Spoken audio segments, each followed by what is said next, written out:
नमस्कार दोस्तों, स्वागत है एक बार फिर से हमारे इस यूट्यूब चैनल टीचिंग एग्जाम्स में। आज हम पढ़ने जा रहे हैं जीन पियाजे का संज्ञानात्मक विकास का सिद्धांत। देखिए, जीन पियाजे जो थे, ये इस सिद्धांत के प्रतिपादक थे, जो कि स्विट्जरलैंड के निवासी थे। और ये बेसिकली एक जीव मनोवैज्ञानिक थे। और इसको अगर हम साइंटिफिकली बोलें तो एपिस्टेमोलॉजिस्ट थे, एपिस्टेमोलॉजिस्ट। और वैसे लिखा हुआ जीव वैज्ञानिक थे। इन्होंने अपने बाल विकास के सिद्धांत पर जो कार्य किया है, संज्ञानात्मक विकास पर, ये 1920 में कार्य करना शुरू किया था। सबसे अधिक संज्ञानात्मक विकास के अपने सिद्धांत के लिए प्रसिद्ध हैं, जो इस बात को बताता है कि बचपन के दौरान बच्चे बौद्धिक रूप से कैसे विकसित होते हैं। देखिए, पियाजे ने एक चीज़ ज़रूर डिफरेंस कर दिया है कि जो वयस्क होते हैं, इनमें सोचने की क्षमता अलग होती है, क्योंकि लोगों का ऐसा मानना था कि बच्चे जो होते हैं मिनी वयस्कों के रूप में हैं। लेकिन इन्होंने ये चीज़ अलग कर दिया कि जिस तरह से बच्चे सोचते हैं, वह उस तरह से अलग है जिस तरह वयस्क सोचते हैं। यानी वयस्क के सोचने का जो तरीका है, उससे बिल्कुल अलग है बच्चे के सोचने का तरीका। उन्हें रचनावादी सिद्धांत के एक अग्रणी रूप में श्रेय दिया जाता है, जो बताता है कि लोग अपने विचारों और अनुभवों के बीच की बातचीत के आधार पर सक्रिय रूप से दुनिया में अपने ज्ञान का निर्माण करते हैं। तो लोग क्या करते हैं, सक्रिय रूप से अपने अनुभव ज्ञान का निर्माण करते हैं, और अपने खुद के दिमाग से। देखिए, सर्वप्रथम संज्ञानात्मक पक्ष का क्रमबद्ध और वैज्ञानिक अध्ययन भी बोला जाए तो जीन पियाजे ने किया है। संज्ञानात्मक पक्ष का सर्वप्रथम अध्ययन भी जीन पियाजे ही ने किया है। और संज्ञान का मतलब वो ज्ञान है, वो स्थायी ज्ञान है, जो कि वातावरण से और बाहरी माध्यमों से हम ग्रहण कर लेते हैं अपने अंदर। और ये ग्रहण होके कहाँ जाता है, तो स्कीमा में जाता है। स्कीमा जो है पैकेज ऑफ स्टोरेज है, मेमोरी है, जिसके अंदर पैकेज पैकेज करके स्कीमा में ऐड हो जाता है। अब ये स्कीमा हो गया, तो एसिमिलेशन क्या होता है? एसिमिलेशन मतलब उसी स्कीमा में नया स्कीमा को जोड़ देना, ये एसिमिलेशन होता है। और अगर हम एकोमोडेशन की बात करें, तो एकोमोडेशन में क्या होता है कि हम उसी स्कीमा को अपडेट करते हैं, यानी कि यानी कि उसी स्कीमा को चेंज करते हैं, ये एकोमोडेशन होता है। ठीक। समस्या समाधान, संप्रत्यीकरण यानी विचारों का निर्माण। संप्रत्यीकरण मतलब प्रत्यक्षकरण। देखो, संप्रत्यीकरण फॉर्मल ऑपरेशनल स्टेज है, और प्रत्यक्षकरण जो है वो इनफॉर्मल ऑपरेशनल स्टेज है। ठीक है। देखकर सीखना आदि मानसिक क्रियाएं सम्मिलित हैं, ये मूर्त वाले में आता है प्रत्यक्षकरण। यह क्रियाएं परस्पर संबंधित होती हैं अंतः। ठीक है। जीन पियाजे का संज्ञानात्मक पक्ष पर बल देते हुए संज्ञानात्मक विकास सिद्धांत का प्रतिपादन किया था। इसीलिए जीन पियाजे को विकासात्मक मनोविज्ञान का जनक भी कहा जाता है। विकासात्मक मनोविज्ञान के अंतर्गत शुरू से अंत तक, अर्थात गर्भावस्था से वृद्धावस्था तक का अध्ययन किया जाता है। तो विकासात्मक मनोविज्ञान में विकास जैसे कि होता है कि गर्भावस्था से वृद्धावस्था तक होता है, टॉम्ब तक होता है। और लेकिन आप जान लीजिए कि विकास जो प्रारंभ होता है गर्भावस्था, संज्ञानात्मक देखो, विकास जो है ना, गर्भावस्था से प्रारंभ हो जाता है। लेकिन अगर हम संज्ञानात्मक विकास की बात करें, तो क्योंकि संज्ञानात्मक में संज्ञान कहाँ से आता है, बाहरी जगत से आता है, तो पेट के अंदर तो बाहरी जगत होता नहीं है। इसका विकास कब होगा? पेट से निकलने के बाद ही होगा। तो शैशवा अवस्था से प्रारंभ होकर के जीवन पर्यंत चलता है, और विकास जो है गर्भावस्था से प्रारंभ होकर जीवन पर्यंत चलता है। पियाजे की संज्ञानात्मक विकास की 4 अवस्थाएं हैं। ठीक है। सबसे पहली जो अवस्थाएं हैं वो 0 से 2 वर्ष की संवेदी पेशी अवस्था है, या इंद्रिय जनित अवस्था है। इसमें बच्चा जो है वो अपनी इंद्रियों से सेंस करके कोई भी संज्ञान लेता है अपने अंदर, या अपनी संवेदी पेशी से कोई भी बाहरी दुनिया का ज्ञान लेता है। जन्म के समय शिशु बाह्य जगत के प्रति अनभिज्ञ होता है, कुछ मालूम नहीं होता है। धीरे धीरे आयु के साथ वह अपनी संवेदनाएं शारीरिक क्रियाओं के माध्यम से बाहरी जगत का ज्ञान ग्रहण करता है। देख कर, सुनकर, स्पर्श करके, गंध के द्वारा, स्वाद के माध्यम से ज्ञान ग्रहण करता है। छोटे छोटे शब्द बोलता है, यानी लैंग्वेज की अपसेंस होता है। और इंद्रियों से काम चलता है, स्मेल और टेस्ट के हिसाब से। परिचितों को मुस्कान के साथ स्वागत करता है, तथा आप परिचितों को देखकर बाहरी परिचितों को देख भय प्रकट करता है। दूसरा है पूर्व संक्रियात्मक, जो कि 2 से 7 वर्ष है। ठीक है। ये हो गया पूर्व बाल्यावस्था। तो इस अवस्था में दूसरे दूसरे के संपर्क में खिलौने से अनुकरण करके माध्यम से सीखता है, यानी अनुकरण करना इसमें काम रहता है। खिलौने की आयु भी इसी अवस्था को कहते हैं, पूर्व बाल्यावस्था को। ठीक है। शिशु गिनती गिनना, रंगों को पहचानना, वस्तुओं को क्रम से रखना, हल्के भारी का ज्ञान होना। और हाँ, ये क्रम में रखना का मतलब ये हो गया कि ये चीज़ों को अगर सीधे क्रम में रखता है, तो इसको ये भी पता होता है कि इसको उल्टे क्रम में रख सकते हैं। यानी कि बड़े से छोटा अगर रखता है, तो छोटे से बड़ा को भी ऊपर से नीचे, नीचे से ऊपर रख सकता है। यानी हर चीज़ को रिवर्सिबल करना समझ जाता है, क्रम से रखना। हल्के और भारी का ज्ञान हो जाता है, गिनती गिनना और रंगों को पहचानने का ज्ञान रहता है। कब? 2 से 7 वर्ष तक। माता की आज्ञा मानता है, पूछने पे नाम बताता है, छोटे छोटे कार्यों को करता है, लेकिन तर्क वितर्क करने की योग्यता बिल्कुल नहीं होती है। अतार्किक चिंतन की अवस्था के नाम से भी जाना जाता है। स्थायी किसी भी वस्तु का स्थायित्व भाव जागृत हो जाता है इसके अंदर। निर्जीव वस्तुओं में सजीव वस्तु में तो अंतर कर लेता है। इसे जीव बाद में कहते हैं। प्रतीकात्मक सोच पाई जाती है। अनुकरण शीलता पाई जाती है, यानी कि अनुकरण करता है, देख देख के सीखता है। शिशु अहमवादी इसमें होता है, अहम के सेल्फ सेंट्रिक होता है, ईगोइस्टिक होता है इस एज में, दूसरों को कम महत्व देता है। ठीक है, प्री ऑपरेशनल स्टेट में। अब देखिए मूर्त संक्रियात्मक अवस्था, यानी कि कॉन्क्रीट ऑपरेशनल स्टेट के 7 से 12 वर्ष।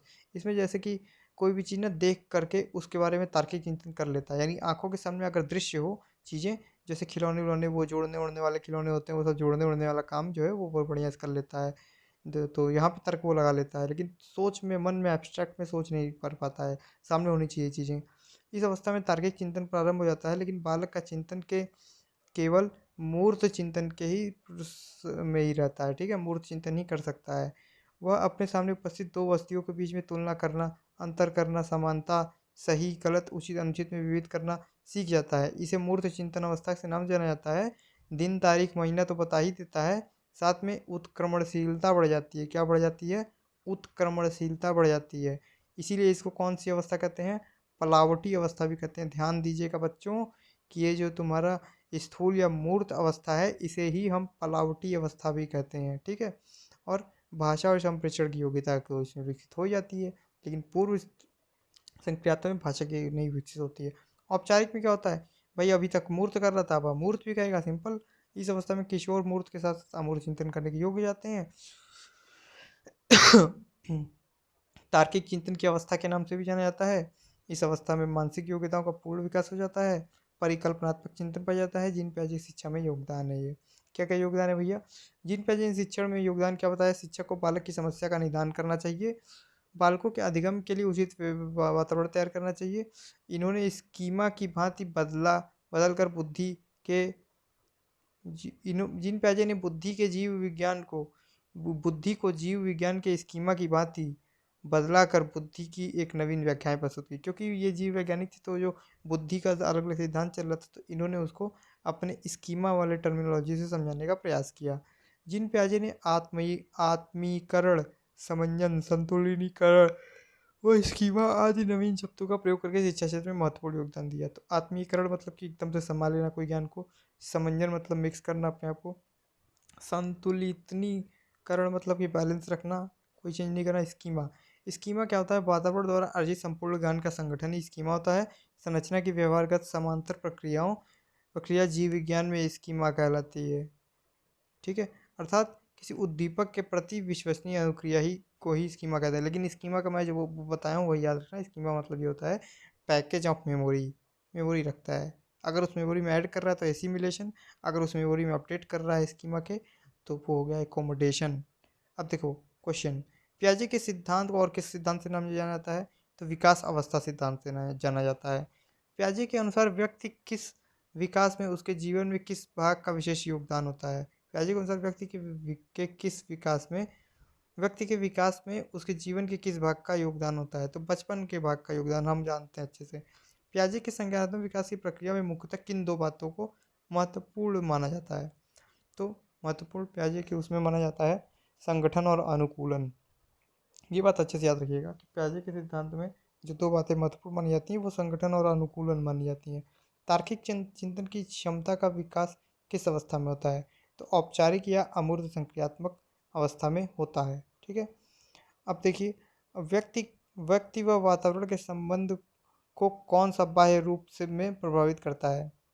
तो व्यक्ति और वातावरण के बीच में एक संबंध होता है। इस संबंध के बाद में क्या होता है? अनुकूलन होता है। तो कौन सा बाह्य रूप में प्रभावित करता है? तो अनुकूलन प्रभावित करता है। ठीक है, इस नियम के अनुसार बालक किसके साथ अनुकूलन करने के लिए अनेक नियमों को सीखता है? तो भाई पर्यावरण के साथ अनुकूलन करने के लिए अनेक नियमों को सीखता है बालक, यही उसके अंदर स्कीमा बनती है। समस्या समाधान की क्षमता का विकास किस अवस्था में होता है? तो समस्या समाधान की क्षमता का विकास अमूर्त औपचारिक यानी संघ क्रियात्मक अवस्था तो जाहिर सी बात है 12 वर्ष के बाद होता है, ठीक है। समस्या समाधान उसी को बोलते हैं। जो आंखों से देखता है उसको समस्या समाधान नहीं कहते हैं, अच्छे से याद रखिएगा। जीन पियाजे का जन्म फक भोसड़ी के 1896। बुद्धि के विभिन्न बुद्धि में विभिन्न विभिन्न ने क्रिया बुद्धि में विभिन्न ने प्रक्रिया है, जैसे प्रत्यक्षीकरण, स्मृति, चिन्ह एवं तर्क सभी संगठित होकर कार्य करते हैं। इसका तात्पर्य किससे है? संगठन से। तो संगठन जो जीन पियाजे ने बताया उसका मतलब ये होता है कि बुद्धि में कई सारी चीज़ें मिलकर काम करती हैं, जैसे प्रत्यक्षीकरण यानी देखना एकदम सामने सामने, स्मृति यानी मेमोरी, चिन्ह मतलब कि इसको एक सिंबॉलिक आइकन बना करके याद रखना, और तर्क लॉजिक लगाना, ये सब मिल करके जब काम करते हैं इसी को कहते हैं संगठन। ठीक है, संगठन और अनुकूलन दो चीज़ होती है, ठीक है। प्याजे का सिद्धांत किस पद्धति से सीखने पर बल देता है? तो भैया प्याजे का जो सिद्धांत है वो खोज पद्धति से सीखने पर बल देता है। प्याजे के अनुसार 10 वर्ष या उससे बड़े उम्र के बच्चे किस प्रकार की नैतिकता प्रदर्शित करते हैं?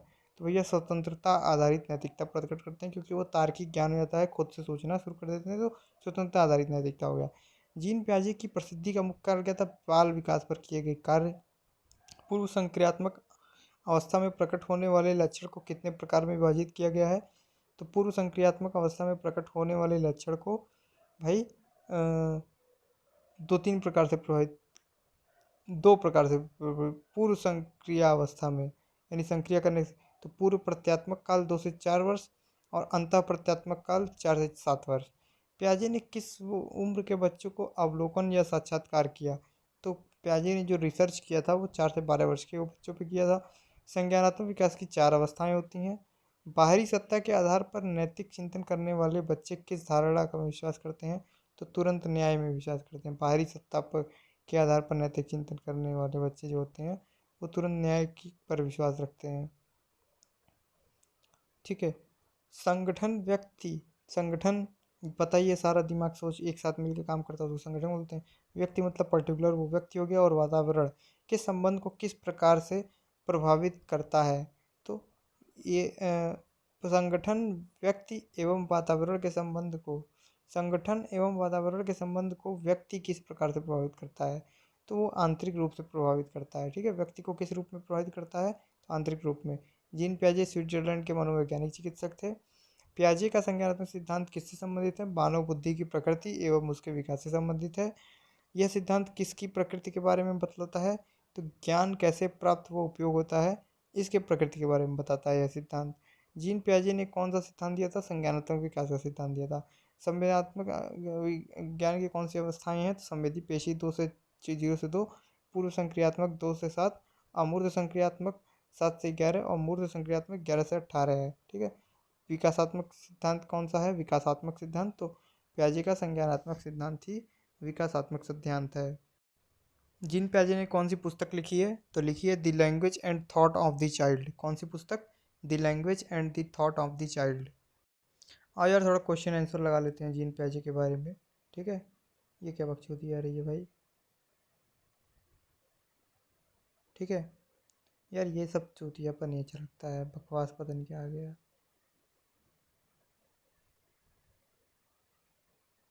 देखो पियाजे के सिद्धांत का प्रस्ताव है। पियाजे का सिद्धांत है कि संज्ञानात्मक विकास सार्वभौमिक रूप से 4 अवस्थाओं के स्वरूप में अनुसरण करता है।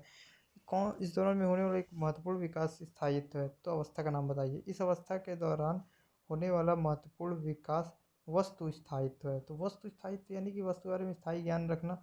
ये तो भाई पूर्व संक्रियात्मक अवस्था के बारे में आ गया, शैशव अवस्था नहीं है ये, मतलब संवेदी पेशी नहीं, उसके बाद वाला है पूर्व संक्रियात्मक होना चाहिए, तो पूर्व संज्ञान अवस्था मान सकते हैं, ठीक है। आइए देखते हैं आंसर। ये है संवेदी पेशी अवस्था। बहुत चूतिया बनाते हैं यार ये लोग टेक्स्ट बुक वाले।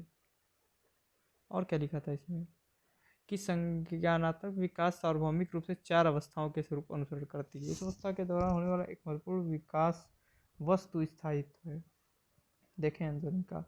समिति यह अवस्था जन्म से 2 वर्ष तक होती है, जैसा कि इस अवस्था के नाम से ज्ञात होता है कि इस अवस्था के प्रारंभिक भाग के दौरान बच्चे मुख्य रूप से अपने इंद्रियों के माध्यम से दुनिया का बोध करते हैं। छूना चखना, बच्चे व्यवहार में अधिक सजगता और प्राकृतिक प्रक्रियाएं शामिल होती हैं, जैसे कि चूसना, रोना। जैसे जैसे आयु बढ़ता है रेंगने और हिलाने और बड़बड़ाने के, धीरे धीरे इस अवस्था के अंत तक लक्ष्य निर्देशित गतिविधियों में संलग्न होने की क्षमता हो जाती है। वे किसी का पीछा करने में सक्षम है, वे खिलौने को एक संदूक से बाहर निकालने और दूसरे में वापस रखने के सक्षम होते हैं, यानी वस्तु वाला यही है। इस अवस्था में होने वाला विकास शामिल है समन्वय, सजगता होती है, शरीर की गतिविधियों पर नियंत्रण करते हैं, सरल पेशी क्रियाओं में समन्वय करते हैं। प्रारंभिक वर्षों में शिशु का चिंतन विकास इतना विकसित नहीं होता है समझ सके कि वस्तुओं का अस्तित्व कि वह समझ सके कि वस्तुओं का अस्तित्व बना रहता है, भले ही उन्हें देख वह समझ ना सके। ठीक है, आपने देखा होगा कि बच्चे का ध्यान भटकाना और उससे कोई वस्तु छीन लेना बहुत आसान है। यद्यपि जब तक वह 2 वर्ष की आयु तक पहुंचता है तब तक वह अपने खिलौनों की खोज करने में सक्षम हो जाता है, भले ही वह उन्हें देख न सके। इसे वस्तु स्थायित्व कहा जाता है। तब तक अपने खिलौने की खोज करने में सक्षम हो जाता है, भले ही वह उन्हें देख न सके। इसे वस्तु से इस दौरान भाषा का विकास भी होने लगता है। ठीक है, तो इसमें कह रहा है कि बच्चे 2 वर्ष की आयु तक पहुँचते हैं तब तक उनसे खिलौना छीन लेना आसान होता है और अपने खिलौने की खोज करने में सक्षम भी हो जाते हैं। चूतिया बना रहा है साला। ठीक है, लेकिन वस्तु स्थायित्व होता है यही।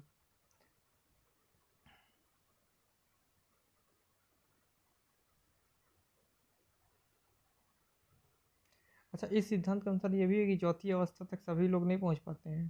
साथ ही संज्ञानात्मक विकास एक अवस्था से दूसरी अवस्था में नहीं होता है, प्रत्येक अवस्था के अंदर विकास का एक क्रम होता है। इसलिए संवेदी पेशी अवस्था के दौरान होने वाला एक महत्वपूर्ण विकास वस्तु स्थायित्व है।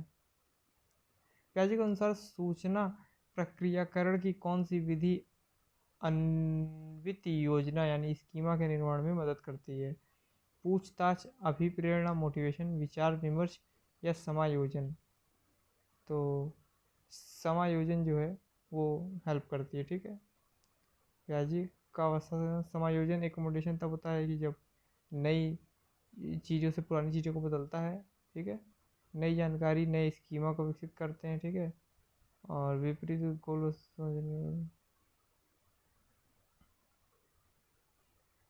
जिन पियाजे के अनुसार बच्चा किस अवस्था में प्रतीकों भाषाओं के प्रयोग का कौशल प्राप्त करता है, तो पूर्व संक्रियात्मक अवस्था होती है ये। मौखिक प्रतीकों पे भी समझ में आ जाता है इनको। संज्ञानात्मक विकास की किस अवस्था के दौरान बच्चा स्वकेंद्रित चिंतन पर नियंत्रण करने में स्वकेंद्रित चिंतन पर नियंत्रण करने में सक्षम होता है? तो स्वकेंद्रित चिंतन पर नियंत्रण करने की क्षमता तो यार पूर्व संक्रियात्मक में नहीं, मूर्त संक्रियात्मक में होनी चाहिए। देखो, मूर्त संक्रियात्मक, ठीक है, पूर्व संक्रियात्मक तो स्वकेंद्रित बहुत भयानक होता है। ठीक है, नियंत्रण करने में सक्षम होता है। ठीक है, वे भौतिक विश्व के बारे में वर्णन सोचने और धारणाओं को उपयोग करना शुरू कर देता है। तार्किक चिंतन संलग्न होते हैं मूर्त संक्रियात्मक में, अपने चिंतन पे कंट्रोल भी कर लेता है मूर्त संक्रियात्मक में। और संबंध परक शब्दों क्रमों को समझ पाता है, वो तो पूर्व संक्रियात्मक में ही क्रम समझने लगा था। तुलना में वस्तुओं की तरह सोचने लगता है। ठीक, चलो हटाओ।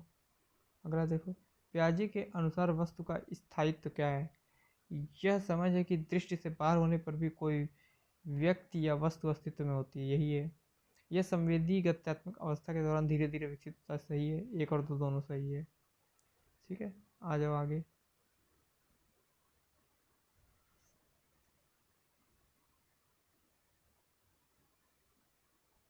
देखो, पियाजे में सरल प्रतिक्रिया क्या होती है? प्रतिक्रिया व्यवहार के माध्यम से संवेदना और क्रिया का समन्वय करता है। प्रमुख वृत्तीय अनुक्रिया क्या होता है? पर्यावरण के प्रति प्रतिक्रियाओं का अनुकूलन करता है। गौड़ वृत्तीय अनुक्रिया क्या होता है? शिशु अधिक वस्तु उन्मुख हो जाते हैं 4 से 8 मास तक। ठीक है, और गौड़ वृत्तीय अनुक्रियाओं का समन्वय करता है 8 से 12 माह में। क्रिया स्कीमा लागू आँख हाथ पर समन्वय करता है। तृतीय अवस्था में 12 से 18 माह में क्या करता है? वस्तु के विभिन्न गुणों से प्रेरित होकर पर्यावरण का पता लगाने में के लिए अंतर्राष्ट्रीय खोज करता है। और स्कीमा का आंतरिकरण 18 से 24 माह में अन्वेषण में सहायता के लिए मानसिक गतिविधि का प्रयोग करता है। इसलिए हम ये निष्कर्ष निकाल सकते हैं कि दोनों वाक्य यह समझ है कि दृष्टि से बाहर होने पर भी कोई व्यक्ति या वस्तु अस्तित्व में होती है। यह संवेदी गत्यात्मक अवस्था के दौरान धीरे धीरे विकसित होती है। संज्ञानात्मक विकास संबंधित है जीन पियाजे ब्रूनर 1 और 2 दोनों, इनमें से कोई नहीं। संज्ञानात्मक विकास 1 और 2 दोनों है, तो संज्ञानात्मक विकास में ब्रूनर भी शामिल है भैया। देखो ब्रूनर क्या है। ब्रूनर शिक्षार्थी को एक समस्या समाधानकर्ता के रूप में वर्णित करता है। ब्रूनर क्या करता है, शिक्षार्थी को समस्या समाधानकर्ता के रूप में, अर्थात वह जो परिकल्पनाओं का परीक्षण करने और समन्वयीकरण विकसित करने के लिए पर्यावरण के साथ अंतःक्रिया करता है। ब्रूनर के अनुसार शिक्षा का लक्ष्य लक्ष्य संज्ञानात्मक विकास होना चाहिए और अधिगम की वह विषय वस्तु को जांच खोज की प्रक्रियाओं के माध्यम से समस्या समाधान कौशल के विकास को बढ़ावा देना चाहिए। तो समस्या समाधान और जो उद्देश्य होना चाहिए वो संज्ञानात्मक होना चाहिए, और समस्या समाधानकर्ता के रूप में ही ब्रूनर शिक्षार्थी को व्यवस्थित करते हैं। जबकि देखिए जीन प्याजे भी एक मनोवैज्ञानिक हैं जो संज्ञानात्मक विकास को व्यवस्थित रूप से अध्ययन किए हैं और 4 वर्गों में व्यवस्थित किए हैं। ठीक है, अब देखिए यहाँ पे लिखा है, इसलिए निष्कर्ष निकाला जा सकता है संज्ञानात्मक विकास जीन प्याजे और ब्रूनर दोनों के साथ जुड़ा हुआ है। ठीक है, ब्रूनर के अनुसार अनुक्रमिक अवस्थाओं की एक श्रृंखला के माध्यम से परिपक्वता, प्रशिक्षण और अनुभवों के परिणाम स्वरूप एक विचार प्रक्रिया विकसित होती है। क्या, कैसे विचार प्रक्रिया विकसित होती है? तो अनुक्रमिक यानी कि एक सीक्वेंशियल अवस्था के दौरान एक सीक्वेंस के माध्यम से मैच्योरिटी, लर्निंग और एक्सपीरियंस के परिणाम में ही, ठीक है, एक विचार प्रक्रिया विकसित होती है। तो इन्होंने अवस्थाएं दी हैं, क्रियात्मक निष्पादन, प्रतिबिंबात्मक निष्पादन और संकेतात्मक निष्पादन। क्रियात्मक निष्पादन अवस्था में चालक प्रतिक्रियाओं और गतिविधियों के संबंध में, चलो इसको हम ब्रूनर का पढ़ के बता देंगे। ठीक है, अब एक थोड़े बताएंगे। अरे देख लो छोटा सा है। क्रियात्मक में क्या करता है, चालक प्रतिक्रियाओं और गतिविधियों के संदर्भ में चीज़ों और घटनाओं के प्रति बच्चे के प्रतिनिधित्व की विशेषता है। उनकी विचार प्रक्रियाओं का प्रतिनिधित्व गैर मौखिक गतिविधियों के माध्यम से किया जाता है, यानी कि क्रियात्मक में कर अब चीज़ों को समझते हैं। प्रतिबिंबात्मक में संवेदी चित्रों और मानसिक चित्रों यानी मेंटल मैप के संदर्भ में चीज़ों और घटनाओं के बच्चे के प्रतिनिधित्व की विशेषता करता है, यानी कि मेंटल मैप बना करके सोचते हैं मन में। और क्रियात्मक निष्पादन में क्या होता है, कर करके सीखते हैं। संकेतात्मक निष्पादन में क्या होता है कि शब्दों और प्रतीकों एवं अमूर्त घटनाओं के संबंध में, संकेतात्मक में अमूर्त घटना हो जाती हैं। प्रतिबिंबात्मक में एक प्रतिबिंब बनाते हैं मन में, यानी कि मानसिक चित्र बनाते हैं। संकेतात्मक में एक प्रतीक या अन्य अमूर्त घटनाओं के संबंध में चीज़ों और घटनाओं के प्रति प्रतिनिधित्व की विशेषता है। ठीक है, प्याजे के अनुसार संख्या बच्चे द्वारा वस्तुओं के बीच बनाए गए दो प्रकार के संबंधों का संश्लेषण है, क्रम एवं पदानुक्रम समावेशन। क्रम और प्रतिवर्ती, पंक्तिबद्धता और पदानुक्रम समावेशन। पंक्तिबद्धता और संरक्षण, पंक्तिबद्धता और संरक्षण का होगा, नहीं, पंक्तिबद्धता और पदानुक्रम समावेशन का है। संख्या क्या है, पंक्तिबद्धता और पदानुक्रम समावेशन। प्याजे के अनुसार संख्या पंक्तिबद्धता और वर्गीकरण का समुच्चय है। ठीक है, संख्या जो है परिचय है। जब बच्चा संरक्षण की क्षमता प्राप्त कर लेता है तो वह एक एक करके सामंजस्य स्थापित करता है। ऐसा करते समय वह न केवल तत्वों को व्यवस्थित करता है बल्कि उनका वर्गीकरण भी करता है। तो पदानुक्रमित वर्गीकरण से क्या होता है, 7 से 10 वर्ष की आयु के बच्चे कक्षा में शामिल होने की समस्या को पार करने में सक्षम होते हैं। इस प्रकार वर्गीकरण पदानुक्रम और सामान्य और विशिष्ट श्रेणियों के बीच संबंध में जागरूक होते हैं।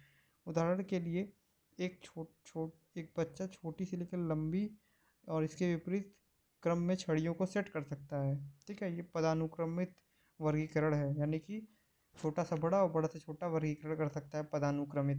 पंक्तिबद्धता होती है बच्चों में, यह किसी विशेष आयाम जैसे लंबाई, वजन के साथ वस्तुओं को ऑर्डर में करने की क्षमता है।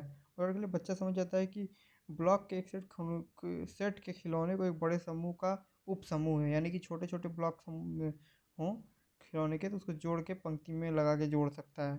ठीक है, अतः प्याजे के अनुसार संख्या दो चीज़ों यानी कि पंक्तिबद्धता और पदानुक्रम समावेशन का मिक्सचर है। पदानुक्रमित क्या होता है कि वो छोटी से लेके लंबी को और लंबी से छोटी को कर सकता है और पंक्तिबद्धता कर सकता है। ठीक है, जीन प्याजे के अनुसार संज्ञानात्मक विकास की अंतिम अवस्था कौन सी है? तो संज्ञानात्मक विकास की अंतिम अवस्था संवेदिक पेशी अवस्था है कि अरे यह तो मूर्त है यार, अमूर्त। ठीक है, अगला देख लो। कक्षा में पिकनिक बनाने के लिए रिया ऋषभ की पिकनिक मनाने के लिए रिया ऋषभ की बात से सहमत नहीं है। वह सोचती है कि बहुमत के अनुरूप नियमों को संशोधित किया जा सकता है। प्याजे के अनुसार इस प्रकार की सहकर्मी असहमति डैश को संदर्भित करती है। विषम नैतिकता, संज्ञानात्मक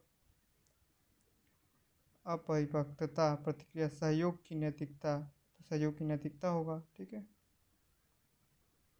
एक शिक्षक ने देखा कि दूसरी कक्षा में 11 वर्ष का छात्र विभिन्न प्रकार के चतुर्भुज को भिन्न वर्गों में वर्गीकृत कर सकता है, परंतु उसे उपपक्ति एक चतुर्भुज के अंतःकोणों का योग 360 होता है को समझने में कठिनाई हो रही है। यानी कि चित्र को समझ सकता है, फिजिकली मूर्त चिंतन कर सकता है, अमूर्त चिंतन नहीं कर सकता है। छात्र किस अवस्था में? मूर्त संक्रियात्मक में है। ठीक है, ठीक है, आगे चलो। जीत प्याजे के अनुसार विकास के किस स्तर पर बच्चे में परिकल्पना आधारित निगमनात्मक तार्किकता विकसित होती है और वैज्ञानिक सोच होता है? तो ये अमूर्त होगा यार।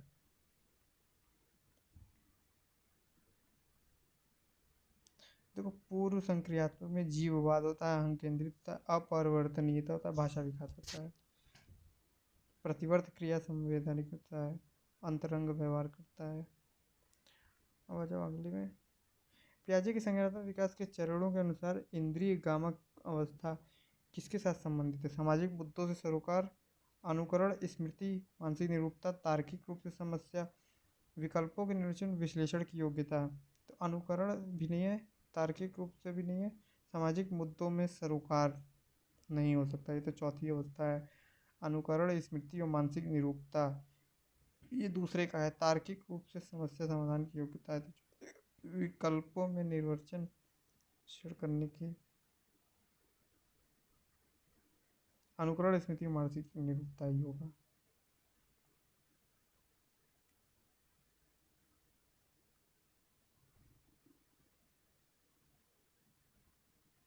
देखो, 2 से 7 वर्ष में ना जिज्ञासा बहुत रहती है। ठीक है, इंट्यूटिव होता है, खेलना, चाय पार्टी करना, सोचना, उदासीन और दूसरे के दृष्टिकोण पर विचार नहीं करता है।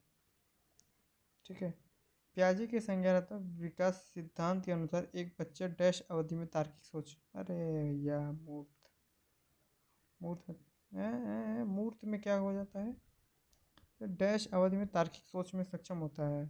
तो मूर्त अवधि में तार्किक सोच में सक्षम होता है, लेकिन मूर्त रूप से। ठीक है। 7 से 11 वर्ष की आयु के दौरान प्रमुख विशेषताएं और विकास परिवर्तन क्या है?